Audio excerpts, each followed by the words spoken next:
তারা এই দুনিয়া থেকে বিদায় নিয়েছেন। আল্লাহ তাআলা তাদেরকে শাহাদাতের মর্যাদা দিয়ে জান্নাতের জন্য তাদেরকে কবুল করুন।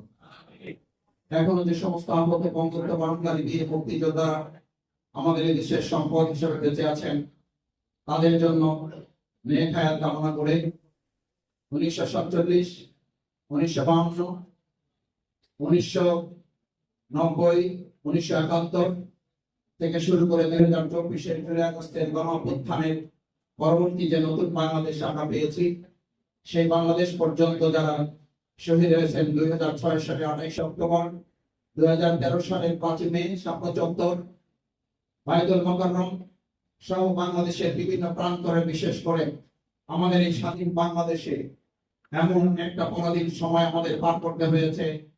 হযরত মাওলানা দেলোয়ার হোসেন সাঈদী রাহিমাহুল্লাহকে ফাঁসির রায় দেওয়ার ঘোষণার দিন, তার আগে এবং পরের 3 দিন মিলে 245 জন দেশপ্রেমিক নাগরিককে অন্যায়ভাবে গুলি করে হত্যা করে বাংলাদেশের যে একটা বিভেদ পরিবেশ তৈরি করে হয়েছিল, আমরা তাদের জন্য মহান আল্লাহ তাআলার কাছে দোয়া করি।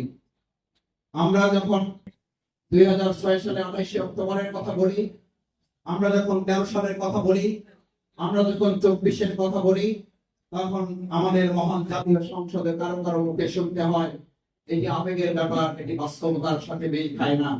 আমরা একটা কথা পরিষ্কার করি, যারা এই সমস্ত বিষয়গুলোকে আবেগ বলে শুধুমাত্র নিজেদের ধারণ করেন, বাস্তবের সাথে মিল রাখতে চান না, আপনাদের মনে রাখতে হবে বাস্তবের সাথে মিল না রাখলে আপনারা এখন বাংলাদেশে থাকার কথা না বলেছেন, বাংলাদেশের বাইরে বিভিন্ন স্থানে আপনাদের এখন অবস্থান করার কথা ছিল।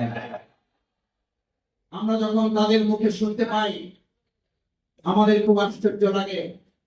স্বরাষ্ট্রমন্ত্রীর কথা বলে আইনমন্ত্রী, আইনমন্ত্রীর কথা বলে স্বরাষ্ট্রমন্ত্রী, স্বাস্থ্যমন্ত্রীর কথা বলে অর্থমন্ত্রী, অর্থমন্ত্রীর কথা বলে শিক্ষামন্ত্রী। আমাদের কাছে মনে হয় যে ওনাদের এতই অভিজ্ঞ লোকের সংকট পড়েছে, কে কার কথা বলবে এটা নিজেদের মধ্যে সমন্বয় না করে প্রত্যেকে যার যার নিজের মতো করে কথা বলা শুরু করেছেন। বিধায় আমরা লক্ষ্য করেছি তেল নিয়ে সমস্যার পরিবর্তে নেতাদের কাছে এখন আমরা পত্রিকায় কোথাও কোথাও ব্যক্ত করে লিখতে দেখি তেলের সমস্যার সমাধান কোথায় পাবেন।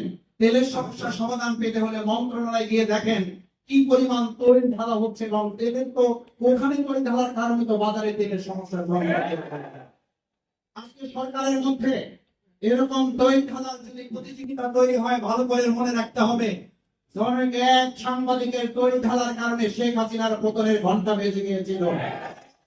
আপনারা তো এই সমস্যার সমাধানের পরিবর্তে বলছেন তেলের কোনো সংকট নাই, অথচ আমরা লক্ষ্য করছি আপনাদের প্রতিনিধিরা তেল ন্যাপে বিক্ষোভ প্রকাশ করছেন, ক্ষুব্ধ প্রতিক্রিয়া ব্যক্ত করছেন, পুলিশ প্রশাসনেরা গাড়ি ঠেলে নিয়ে যাচ্ছেন, তেল পাচ্ছেন না।